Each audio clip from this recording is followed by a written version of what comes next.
한미연합 군사훈련은 오래전에 포기했다. 할 때마다 1억 달러의 비용을 초래하기 때문이다. 트럼프 대통령이 한 말입니다. 북미 정상회담이 결렬된 직후에 기자회견에서 이같이 밝혔는데요. 한미 양국은 오늘 연합 군사훈련인 키 리졸브 등을 하지 않기로 했다고 전격 발표했습니다. 북미 회담이 끝난 지 사흘 만에 나온 결정인데요. 관련 내용 자세히 살펴보겠습니다. 전현준 우석대학교 초빙 교수, 아주대 정대진 교수와 함께합니다. 두 분 안녕하십니까? 안녕하세요. 네.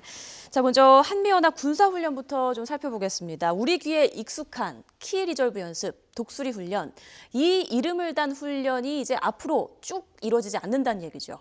그렇습니다. 사실상 종료되고 다른 형태로 훈련이 되는 걸로 그렇게 지금 알려지고 있습니다. 물론 트럼프 대통령이 작년부터 사실은 너무 비용이 많이 든다. 그래서 트럼프 대통령이 좀 과장법이 있어요. 숫자에 대해서. 그래서 이번에도 지금 보도는 1억 달러로 되어 있습니다만은 수억 달러가 들어간다. 한미합동 군사훈련을 하는데, 근데 실제로는 그렇게까지 들어가지는 않습니다. 한 천억 원 미만이니까 1억 달러가 채 안 되죠. 그러니까 몇 천만 달러가 들어가는 것은 맞는데, 어떻든 그래서 이걸 이제 중지하기로 했다 그렇게 이제 얘기를 했고, 이번에 이제 정식으로 우리 합참의장과 주한미군 사령관이 합의를 했고, 그것을 미 국방성과 이제 국방장관은 지금 대행이 있습니다만은 우리 국방장관이 협의를 해서 발표를 했습니다.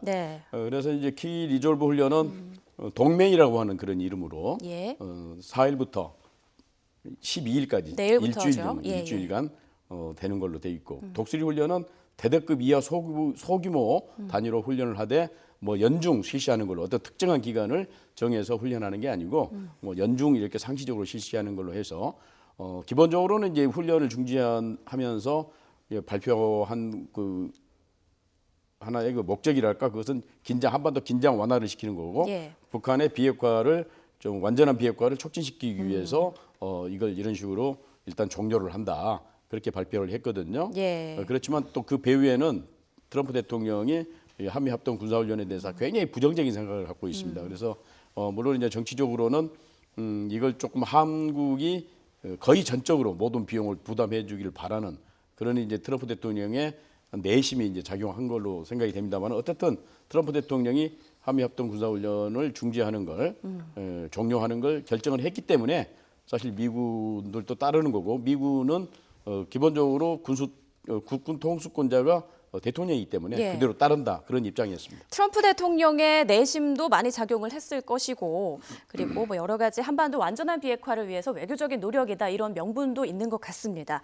자, 앞으로 좀 규모가 축소되고 이름도 바뀌었는데 어떻게 좀 바뀌는 건지 구체적으로 좀 설명해 주시죠. 네, 일단 규모가 축소됐지만 소규모로 연중 실시한다는 게 지금 군 당국의 발표입니다. 그러니까 그 전에 이제 어쨌든 봄에 그 키리졸브 독수리 훈련이라고 해가지고 그 지휘소 연습 CPX랑 야외 기동 훈련인 독수리 훈련을 두 개를 이제 크게 하던 것들을 어쨌든 큰 덩어리를 쪼개서 연중에 나눠서 하면서 어떤 군사 대비 태세는 물샐 틈 없이 유지를 하겠다고 하는 게 지금 이제 한미 군 당국의 이제 발표인 것이죠. 근데 여기서 이제 우리가 조금 좀 혼란스럽긴 하죠. 사실은 너무나 빠른 변화이기 때문에 기존에 이제 군사 연습하던 걸 하지 않다 이제 그러면은 좀 불안한 게 사실이죠.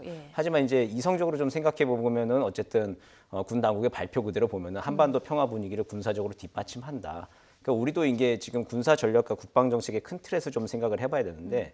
군사 전략으로 본다면 어쨌든 지금 이 대규모 훈련이라고 하는 것은 북한의 전면적인 도발에 대한 방어 연습을 이제 하는 거거든요. 2주 동안에. 첫 번째 1부에서는 방어 연습을 하고 두 번째는 반격해서 올라가는 2부 연습을 2주간에 걸쳐서 하는 건데, 그걸 일주일 동안 압축해서 일단 한다.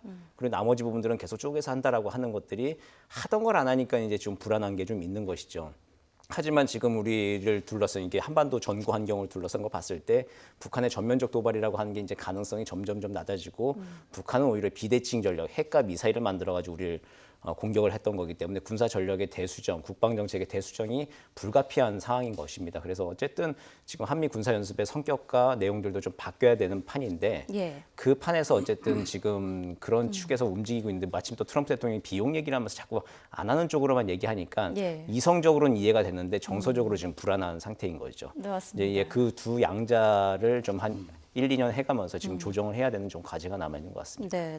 그러니까요. 지금 목적이 긴장 완화와 북한의 이제 비핵화를 한반도 비핵화라고 하지만 사실상 북한의 비핵화를 촉진시키기 위해서 외교적인 또는 군사적인 이제 조치라고 보는데 그러니까 만약 긴장이 조성이 된다든가 북한의 비핵화가 만약에 또 다시 원점으로 돌아간다든가 그러면 이 훈련은 언제든지 재개되는 겁니다. 또 예. 규모도 커지는 거고 그렇기 때문에 완전히 뭐 없어지는 게 아니고 언제든지 가변적이기 때문에 그렇게 뭐 안보에 대해서 걱정할 필요는 없을 것 같고 또 항상 그렇습니다만은 안보라고 하는 것은 늘상 그 한미 동맹을 주축으로 하고 주한미군을 주축으로 해서 이루어져 왔기 때문에 크게 그렇게 걱정 안 해도 될 것 같습니다. 네, 그런데 트럼프 대통령이 한미 연합훈련 비용에 대해서 이렇게 또다시 언급하면서 이제 또 조만간 재개될 내년 분담금 협상에서 또 우리 측의 그 방위비 분담 인상을 반드시 요구할 것이다 이런 추측이 나오고 있는데요. 예, 벌써 지금 3월 달이고 뭐 조금만 더 가면은 뭐 회의 날짜 잡고 하면 4월이 되고 합니다. 그러면 네. 이제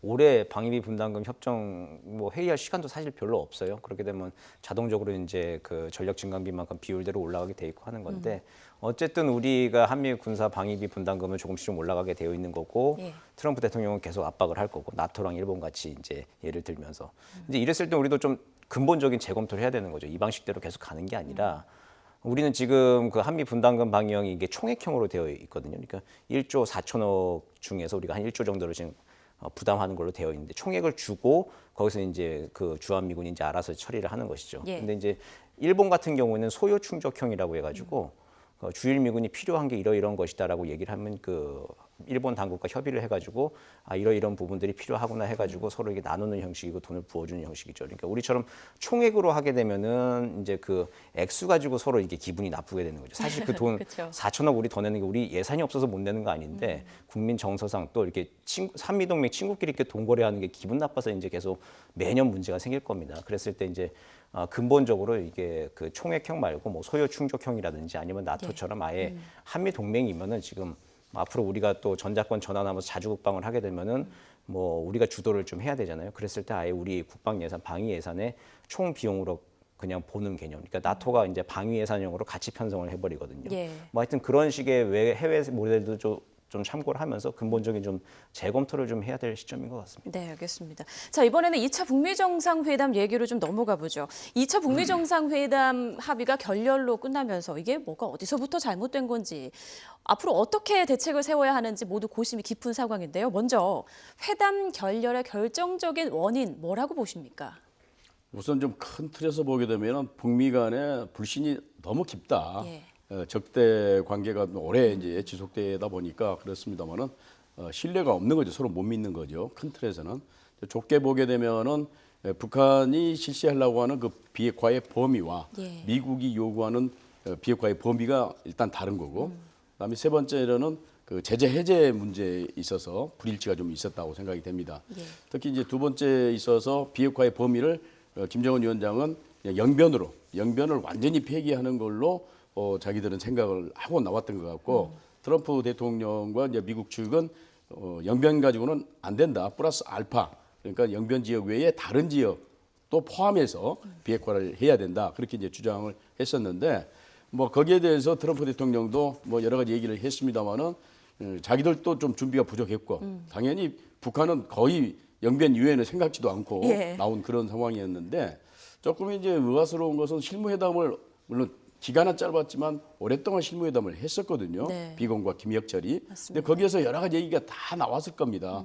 그러니까 영변 플러스 알파에 대해서도 미국이 강력히 주장을 했을 것이고 물론 북한은 절대 안 된다. 그렇게 이제 얘기를 했을 것입니다만은 물론 이제 실무회담에서 그것이 결정이 되지 않으니까 괄호로 남겨두고 그럼 최고 결정권자들이 결정하도록 하자. 예. 그래서 김정은 위원장과 트럼프 대통령이 직접 만나서 거기서 대타협을 할 수 있도록 여지를 남겨준 듯한 그런 모습이었는데 역시 거기에 대해서 트럼프 대통령이 난 그렇게는 못하겠다. 그렇게 이제 얘기를 했는데 거기에 또 이제 약간 뭐 미국 설명에 의하면 참모를 끼얹은 게 영변 폐기만 가지고 거의 완전한 대북 제재 해제를 요구를 했다. 유엔 안보리 제재 요구를 했다. 그렇기 때문에 자기는 받아들일 수 없었다. 합의문도 가지고 갔지만 북한의 태도에 대해서 동의할 수 없었기 때문에 자기는 합의를 하지 않았다. 그렇게 이제 얘기를 하는데 뭐 또 앞으로 논의가 있겠습니다만은 북한이 또 반박을 했어요. 무슨 소리냐? 완전한 뭐 전부 저기 제재 해제가 아니고 일부만 요구했다. 민생과 예. 관련된 것만 얘기를 했는데 무슨 소리냐 이제 그러나 하여튼 오갔습니다만은 전체적으로 보게 되면은 불신과 그다음에 실무회담에서 어떠한 합의를 보지 못한 상태에서 정상회담으로 넘어가는 바람에 그러한 이제 불일치가 일어나고 불협화음이 일어났다 봅니다. 예, 구체적으로 이제 비핵화 범위와 제재 해제에 대해서 북한과 미국 양국의 생각이 좀 달랐던 것 같다라는 말씀 해주셨는데 최선희 북한 외무성 부상이 기자회견에서 한 말 중에서 좀 주목해 볼 내용이 있습니다. 그래픽 보면서 함께 이야기 이어가도록 하겠습니다. 자, 최 부상이요. 핵시설 전체를 폐기 대상으로 협상안에 내놓은 역사가 없다라면서 우리는 영변 핵까지 폐기한다라고 했다 이런 말을 했는데요. 미국은 결국 북한 전체의 비핵화를 뜻하는 거지 않습니까? 비핵화에 대한 개념이 다른 것 같은데요. 네, 그렇죠. 예. 뭐 이게 비핵화 특비 이제 범위에 대해서 이제 개념이 달랐던 건데요. 북한 같은 경우는 영변이라고 하는 시설이 뭐 상징적으로 얘기하면 북한에게 과거, 현재, 미래 거의 모든 것입니다. 예. 이제 거의 모든 것을 내놓는데 미국이 좀 너무하다라고 하는 입장이 이제 북한의 기본적인 입장이죠. 근데 이제 어쨌든 그 서로 생각하는 바가 다른 거죠. 영변 내놓으면 거의 북한 핵의 모든 것을 내놓는 것이다. 북한은 생각하는 것인데 미국 같은 경우는 다른 것을 내가 뻔히 알고 있는데 그거를 포기하고 영변만 받아들일 수 없다라고 하는 인식이고요. 반대로 북한 같은 경우는 원하는 게 제재 완화인데 예. 피부로 와닿는 제재 완화라고 하는 게 가장 중요한 거 5건을 얘기했다라고 하는 거죠. 민생과 북한적. 예, 관련된. 그렇죠. 네. 이게 그 전까지 뭐 핵과 대량 살상 무기에 관련된 군수물자 통제되는 것은 이미 뭐 핵무력을 완성했다고 스스로 선언한 마당에 더 이상 뭐 제재가 뭐 있던 없던 별로 필요 없는 부분이고 예. 나머지 뼈아픈 부분이 이제 민생과 관련된 5건의 유엔 제재 부분인데 그 부분을 이제 북한 입장에서 봤을 땐 양으로 본 거죠. 일부다. 이 부분만 요구했는데 미국 측 입장에서는 그게 사실 제재의 거의 전부다인데 질로 봤을 때는 거의 전부에 해당하는 제재인데 그렇게 이제 서로 이제 양과 질 그 범위에 대해서 이제 서로 가지고 있는 시각차가 확연하게 드러난 거고 이게 그 잘 지금 종 교수님도 말씀해 주셨지만 예. 북미 간에 이제 신뢰가 안 쌓여 있기 때문에 서로 다른 인식차 자체를 조금씩 양보할 생각들이 없는 것이죠. 예. 이제 이게 탑다운 방식으로 하면은 다 해결될 줄 알았는데 역시 정상들이 만나도 해결 못하는 문제들은 또 있구나. 나중에 언젠간 한번 맞을 매를 지금 미리 땡겨서 먼저 좀 맞은 셈이라고 좀 보여집니다. 뉴욕타임스가요. 당국자 6명과의 인터뷰를 토대로 제2차 북미 정상회담 합의가 결렬된 이유를 분석해서 발표를 했습니다. 내용을 좀 보면요. 트럼프 대통령이 애초 북한이 수용하기 어려운 일괄 타결을 요구했고 김정은 위원장 역시 영변 핵시설 카드로 핵심적인 대북 제재 해제를 끌어낼 수 있을 것이라고 잘못 계산했다. 양 정상이 오판한 것이다. 이런 분석을 내놨던데요. 동의하십니까? 그러니까 이제 뭐 좀 동의합니다. 기본적으로는. 예. 그러니까 트럼프 대통령도 다 알고 왔을 겁니다. 이게 지금 영변만 북한은 고집하는 거다고 하는 것을 알고 왔고, 예. 그래서 플러스 알파를 강하게 얘기를 하면서 너 경제 강국 만들어 줄게. 내가 요구하는 거 들어주면 그런 식으로 압박을 하면 김정은 위원장이 지금 다급하니까 경제적으로도 어렵고 앞으로 경제 강국을 건설한다고 하는 그런 야심찬 목표가 있기 때문에 김정은 위원장이 좀 대결단을 하지 않을까. 그래서 이미 회담 가기 전부터 김정은 위원장이 지금까지 누구에게도 얘기하지 않은 걸 가지고 예. 우리는 얘기를 할 거다. 그렇게 얘기를 하고 왔잖아요. 맞습니다. 그러면서 생산적이고 잘 될 거다. 그렇게 얘기를 했는데 막상 얘기를 하니까 김정은 위원장이 들어주지 않은 거고 김정은 위원장 역시 마찬가지로 영변만 가지고는 안 될 걸로 알고 왔을 겁니다.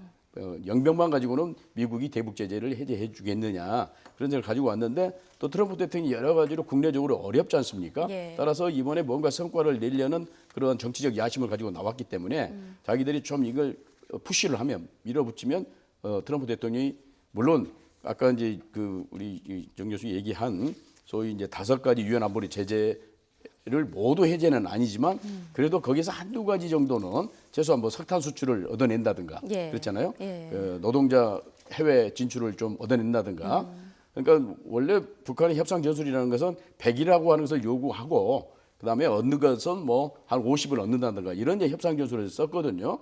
그렇게 했는데 너무 큰 트럼프 거려고 대통령이 했지. 예. 완전히 이걸 일테면 합의를 하지 않고 가는 바람에 이제 깜짝 놀란 거죠. 네. 김정은 위원장 입장에서도. 맞습니다. 이제 그런 상황이 벌어진 것 같습니다. 앞으로의 대책 그리고 전망에 대해서 좀 얘기를 나눠볼 텐데요.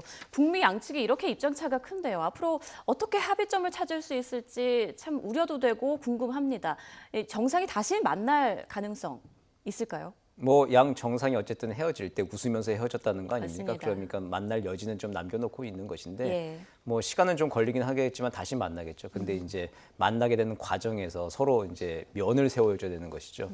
이제 그 역할을 어쨌든 우리 문재인 대통령이 지금 할 수밖에 없는 상황인 것 같습니다. 예. 시계추가 다시 한 1년 전으로 다시 돌아가는 상황이라 비슷하죠. 근데 작년에는 이제 뭐 중개자 혹은 주선자의 역할이었죠, 사실은. 이게 법적으로 국제법적으로 보면 중개 주선은 이렇게 장을 마련해 주는 것이거든요. 작년까지 역할은 그것이고 언론에서는 뭐 중재자라는 표현도 많이 썼지만 올해부터가 실제적으로 중재자. 그러니까 권위 있는 제3자로서 양쪽이 이렇게 만나서 어떻게 하라라고 하는 결정을 내려주고 촉진을 해주는 역할이 이제 중재자인데 예. 이제 정말 우리가 당사자 입장에서 우리의 안을 가지고 중재를 해야 되는 정말 말 그대로 이제 법적인 의미의 중재자 역할을 올해부터 지금 시작돼야 되는 조금 더 어려운 과제를 안게 된 그런 상황인 것 같습니다. 문 대통령이 내일 NSC를 열고 이제 회담이 결렬된 이유가 정확히 무엇인지 파악하고 중재 외교에 나선다는 계획인데요. 앞으로 어떻게 돌파구를 찾아 나갈까요? 일단은 이제 경제적 카드를 가지고 그러니까 트럼프 대통령이 양해를 구하고 금강산이나 개성공단 재개를 가지고 김정은 위원장을 설득한다는 일단은 그런 카드인 것 같습니다. 그래서 일단 조만간 판문점이든 김정은 위원장이 지금 당장 서울로 오기는 쉽지는 않을 것 같고 판문점 정도에서 정상회담을 해서 그런 좀 이제 설득을 하고 물론 지금 양쪽 다 미국, 북한 다 이걸 결렬을 선언하지 않고 언젠가는 좀 시간이 지나면 만날 거다는 그런 생각을 갖고 있기 때문에 예, 그런 이제 설득 카드를 가지고 북한은 설득하는 거고 역시 또 미국도 설득해야 되거든요. 지금 영변만 가지고 문제가 이제 불거졌으면 상관이 없는데 영변 이외에 또 다른 핵시설을 가지고 미국이 문제를 삼았기 때문에 좀 문제가 복잡해졌어요. 꼬였기는 하지만 북한 비핵화에 대한 김정은의 생각을 확인한 다음에 그러니까 남북 정상회담 먼저 하고 한미 정상회담을 통해서 또 트럼프 대통령을 설득하는 이런 모습으로 갈 수밖에 없지 않나 생각이 듭니다. 네, 위기에서 더욱 빛을 발하는 문재인 대통령의 중재 역할 기대해 보겠습니다. 지금까지 전현준 우석대학교 초빙 교수, 아주대 정재진 교수와 함께 한반도 안보 정세 짚어봤습니다. 두 분 고맙습니다. 네.